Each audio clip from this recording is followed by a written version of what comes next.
नमस्कार। Dinkar news channel में आपका स्वागत है। मैं धनवंती शाह आज आप सभी के समय शुरू करने जा रही हूँ हमारा कार्यक्रम मुद्दे हमारे विचार आपके, जिसमें हमारे साथ जुड़ने वाले हैं 4 अनुभवी प्रवक्ता। पहले हैं हमारे हिंदी विभाग के असिस्टेंट प्रोफेसर मिस्टर मानव दे, उनके साथ हैं युवा समाज सुधारक सुरजीत मंडल। दूसरी ओर हमारे साथ हैं एक अनारक्षित छात्रा अंजलि राय और उनके साथ हैं महिला राजनीतिज्ञ कमला शर्मा। तो चलिए हम शुरुआत करते हैं मानव जी से। तो सर, आप जो ये हमें विषय मिला है आधुनिक समाज में नौकरी और शिक्षा प्रणाली योग्यता और मानवता पर आधारित होना चाहिए, ना कि जातीय आरक्षण पर, इस पे आप क्या राय देना चाहते हैं? जी बहुत बहुत धन्यवाद धनवंती जी, आपने मुझे बोलने का अवसर दिया। ये जातिवाद आज से नहीं, बल्कि मैं हिंदी साहित्य का असिस्टेंट प्रोफेसर हूँ, चूँकि इन्हीं आधार पर बोलना चाहूँगा कि ये आज से नहीं, जातिवाद ये हिंदी साहित्य के आदिकाल से ही है। आदिकाल, भक्तिकाल, रीतिकाल में जातिवाद की बहुत सारी ऐसी कविताएं, ऐसी दोहा चौपाई लिखा गया है।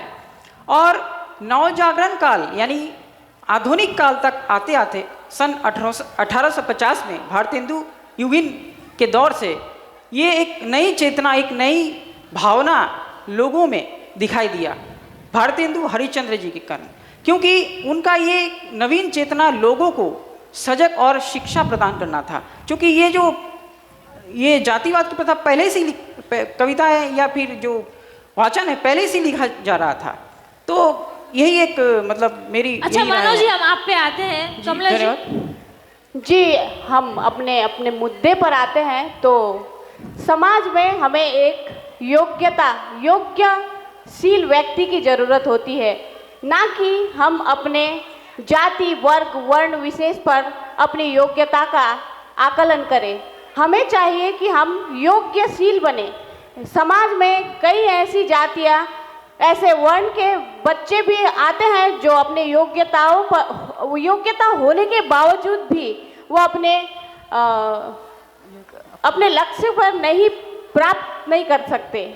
तो मैं यही कहना चाहूँगी कि हमें अपने योग्यता पर और अपने मानवता परंतु हमारे समाज में आज भी छुआछूत की असुविधाएं, आज भी हमारे समाज में जो छोटे निम्न वर्ग के लोग हैं वो आज भी आगे नहीं आ पाए हैं। आज भी वो लोग अपने आप को कहीं ना कहीं समाज से कटे हुए महसूस करते हैं। तो आप कैसे कह सकती हैं कि योग्यता ही केवल और केवल बात आ जाती है? योग्यता होते हुए भी वो अपने आप को दुनिया के समक्ष रख नहीं पाते हैं, अपने आप को बता नहीं पाते हैं, अपने आप को लोगों के सामने व्यक्त नहीं कर पाते हैं।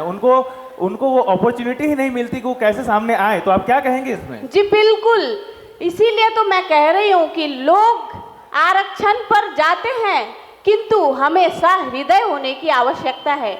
जब तक इंसान में मानवता और उसकी योग्यता हम नहीं देखते, परंतु भारतवर्ष आज भी ऐसा देश है जहाँ पे जातिगत व्यवस्था है। इतने सालों के बाद भी आज भी जातिगत व्यवस्था खत्म नहीं हुई। आज भी जो जाति प्रथा है वो आज भी भारत में विद्यमान है। कहीं ना कहीं हम आज भी चाहते हैं, देखते हैं कि लोगों के साथ आज भी बदसलूकी होती है जातिगत व्यवहार पर। अच्छा, समाज को पढ़ते हैं वो कहाँ गए? जो छात्र जो मेहनत करते हैं, आप आरक्षण का बात करें, आरक्षण का बात तो ठीक है, आरक्षण वाले को जो छात्र है उनको मिलता है आरक्षण, जो छात्र परंतु आरक्षण किसी का हक नहीं छीनता।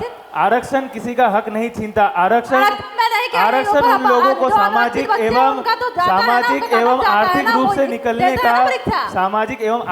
से निकलने का और आगे बढ़ने का उनको मौका, अपॉर्चुनिटी देता है। लेकिन इस समाज को जाति भेदभाव से भी तो हम मनुष्य ने तो जोड़ा है। नहीं, तो इसके पीछे तो मनुष्य ने जाति से जोड़ा नहीं है, जाति से बांटा है। जाति से बांटा है, वर्णों से बांटा, भेदभाव, छुआछूत जैसी ऊंचा नीचा किया है, असमानताएं समाज में विद्यमान है। तो ये लोगों ने ही किया है। और उसके पीछे भी हम ही हैं। आज जातिगत व्यवस्था यदि के हमारे कारण, अंदर मानवता जातिगत नहीं व्यवस्था के होगी, कारण हम लोग बढ़ गए। यदि हम लोग सहृदय समाज नहीं में होंगे तो वर्ण समाज व्यवस्था में जाति भेदभाव कभी व्यवस्था कम ने- नहीं होंगे। समय समाप्ति की घोषणा। हमारे निर्णायक वृंद से अनुरोध है, अगर उनके मन में कोई सवाल है तो हमारे प्रतियोगी दल से पूछें। आपने कंक्लूजन नहीं दिया, आप नहीं दे सकी, तो बताइए आपका क्या कंक्लूजन है इस आपके क्वेश्चंस में। क्या कंक्लूजन बता दे। सर, हम लोग तो ये जिस समाज में रहते हैं अभी, उसमें तो जातिगत भेदभाव हम लोग देखते ही हैं, मगर वो तो इस समाज में पूरी तरह से ख़त्म नहीं हुआ है ना। आज भी आरक्षण जरूरी है, वहाँ पे हर एक जगह हम लोग उसको देख पाते हैं, चाहे वो अनरिजर्व्ड हो, अनारक्षित हो या आरक्षण हो, या वो किसी भी क्षेत्र से हम लोग ये योग्यताओं से जोड़े, वहाँ पे तो हम लोग को ये मुद्दे दिखते ही हैं। आप छात्र हैं, आप कॉलेज में हैं, शहर में रहते हैं, क्या आपको लगता है कि गांव की तुलना में शहर में आरक्षण को लेके ज़्यादा वो है या भेदभाव है, या शहर की तुलना में गांव में भेदभाव है? क्या क्या फील होता है? सर, यहाँ बात तो शहर या गांव की नहीं हो रही है ना, यहाँ आरक्षण की हो रही है। जैसे कि कोई जनरल कैटेगरी के होते हैं, तो अगर वो योग्य भी हों तो उनमें अगर क्षमता हो, और आरक्षण वाले अगर उनसे कम मार्क्स भी लाए किसी भी वो सरकारी प्रतियोगिता में अगर आप जाते हैं, तो उनको उस जगह में अगर आप ये मुद्दे को देखते हैं तो वहाँ ये मुद्दा सफल नहीं होता है ना। मैं इस तरफ की महिलाओं से एक सवाल पूछना चाहूँगी, है ना। अगर बाइस्कोप देख रहे हैं और एक छोटा सा बच्चा है जिसकी आंखें वो बाइस्कोप के डब्बे तक नहीं पहुंच पा रहा है, तो कैसे उसको दिखाएंगे आप? आपसे मैं सवाल पूछ रही हूँ, राइट साइड। कमला कमला जी। अगर एक 2-3 बच्चे हैं और बाइस्कोप का डब्बा खुला हुआ है, लंबे लंबे बच्चे तो देख पा रहे हैं, जो छोटा सा बच्चा है वो बाइस्कोप को नहीं देख पा रहा है क्योंकि उसकी हाइट बहुत नीचे है, तो उसको आप कैसे दिखाएंगे वो बाइस्कोप का खेल? उसकी हाइट ऊंची है या कम है? बहुत कम है, छोटी सी है।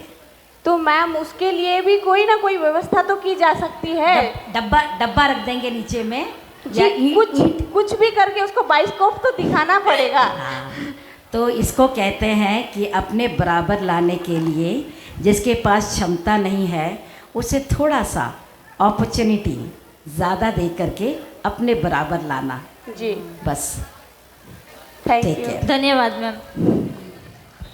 चलो।